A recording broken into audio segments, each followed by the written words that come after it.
வணக்கம். கும்பகோணம் பக்கத்தில் பாபநாசம் கபிஸ்தலம் இருக்கு. அது பக்கத்தில் சருக்கை அப்படிங்கிற கிராமத்தில் நம்ம போட்டு கொடுத்துருக்குற ஒரு ஆன் கிரிட்டு சோலார் சிஸ்டம்.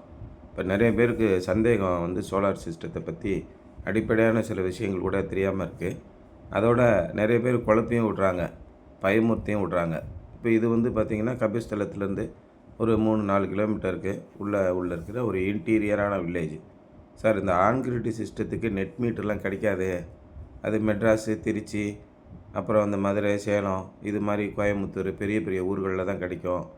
இந்த மாதிரி கிராமங்கள்லாம் கிடைக்காது அப்படின்னு ஒரு தவறான கருத்தை சொல்லிட்டு வராங்க. அதோடு நீங்கள் என்ன தான் பதிவு பண்ணாலும் உங்களுக்கு மானியமெல்லாம் கிடைக்காது. ஈபிலலாம் ஜேஇ, ஏஇலாம் ஒத்துக்கிற மாட்டாங்க. அந்த மாதிரி திட்டம்லாம் கிராமங்களுக்கு வரல. இது மாதிரி பொய்யான அறியாமையில் இருக்கிற புரளிகளை நிறைய பேர் சொல்லிட்டு வராங்க.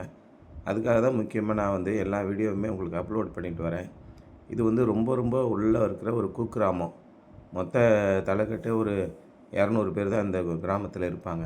அந்த மாதிரியான ஒரு இடத்துல நம்ம சோலார் போட்டு கொடுத்து அதுவும் சக்ஸஸ்ஃபுல்லாக ஓடிக்கிட்டு இருக்கு. இந்த சோலாருக்கு நமக்கு தேவையான முக்கியமான ஒரு விஷயமே என்னென்னு கேட்டிங்கன்னா, குவாலிட்டியான எலக்ட்ரிசிட்டி சப்ளை. அதாவது வோல்டேஜ் 180 வோல்ட்டுக்கு மேலே இருக்கணும், 250 வோல்ட்டுக்கு உள்ளே இருக்கணும்.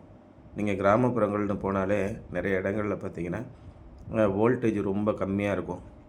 அதனால் அந்த மாதிரி இடங்களில் சோலார் போட முடியாது. அதனால் கிராமப்புறங்களுக்கே ஒட்டு மொத்தத்தில் சோலார் போடுறதே சரியாக வராதுங்க அப்படின்னு சொல்லி நிறைய பேர் சொல்கிறாங்க. ஏன்னா இந்த ஆன் கிரிட் சிஸ்டம் பேட்டரியில் இயங்கிறது இல்லை. அந்த அடிப்படையான சில புரிந்து கொள்ளுதலையும் நம்ம நல்லா தெரிஞ்சுக்கணும்.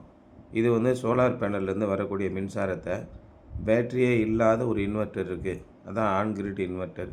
அதில் போட்டு இபி மீட்டர்லேயே நேராக கொடுத்துருவோம். இபி மீட்டருக்கு உள்ளே போய் தான் நம்ம வீட்டுக்கு வருது. அதனால் இந்த இபி மீட்டரில் கரண்ட் இருந்தால் தான் இந்த சிஸ்டமே ஒர்க் ஆகும், இல்லைன்னா ஒர்க் ஆகாது. இந்த இபி மீட்ரு வழியாக நம்ம வீட்டுக்குள்ளே என்ன விதமான மின் சாதனத்தை நம்ம உபயோகித்தாலும் அந்த எல்லா விதமான மின் சாதனமுமே சோலார்லேயும் இயங்கும், இபிலையும் இயங்கும். இப்போ இந்த மாதிரி இபி இல்லாமல் இதை ஓட்டணும் அப்படின்னா அது சாத்தியம் கிடையாது. அதுக்கு நம்ம கரண்ட் இல்லாத நேரத்தில் பயன்படுத்துறதுக்கு எப்பயும் போல் யூபிஎஸ்ஸை யூஸ் பண்ணிக்கிறோம். அதன் காரணமாக ரொம்ப முக்கியமான அடிப்படையான தேவை என்ன கேட்டிங்கன்னா, குவாலிட்டியான மின் சப்ளை. அதாவது மின்சார வோல்டேஜ் தடைபடாமல் இருக்கணும். காலையில் ஒரு 8 மணிலேருந்து சாயங்காலம் 4-5 மணி வரைக்கும் மின்சாரம் தடைபடாமல் இருக்கணும். அதே நேரத்தில் இன்னொரு விஷயம் என்னென்னு கேட்டிங்கன்னா, மின்சாரம் தடைபடாமல் இருக்கணும் அப்படிங்கிறது எந்த அளவுக்கு முக்கியமோ அதே அளவுக்கு மின்சாரம் குவாலிட்டியாக இருக்கணும். காலையில் ஒரு 8 மணி 9 மணிக்கு நமக்கு 180லேருந்து 190 வோல்ட்டுக்கு மேலே இருக்கணும். அதே மாதிரி நாள் முழுவதும் சாயங்காலம் 5:30 மணி வரைக்கும் அந்த வோல்டேஜ் ஒரு 250 வோல்ட்டுக்கு உள்ளேயே இருக்கணும். இந்த மாதிரியான அளவுக்குள்ளே இருக்கும்போது தான் இந்த ஆன் கிரிட் சிஸ்டம் நல்லா ஃபங்க்ஷன் ஆகி சோலார்லேருந்து மின்சாரத்தை உற்பத்தி பண்ணி இரவும் பகலும் நமக்கு மொத்தமாக எத்தனை யூனிட் தேவையோ அத்தனை யூனிட் கரண்ட்டையும் பகல்லே உற்பத்தி பண்ணி நமக்கு ஒரு நாளில் 24 மணி நேரத்தில் மின்சாரமே யூனிட்டே ஓடாத அளவுக்கு பண்ணி விட்டுரும்.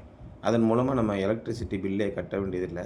மினிமமாக ஒரு 200 ரூபா அந்த அளவுக்கு நெட்வொர்க் சார்ஜுன்னு ஒன்று கட்டினா மட்டும் போதும், மின்சாரம் தேவையில்லை.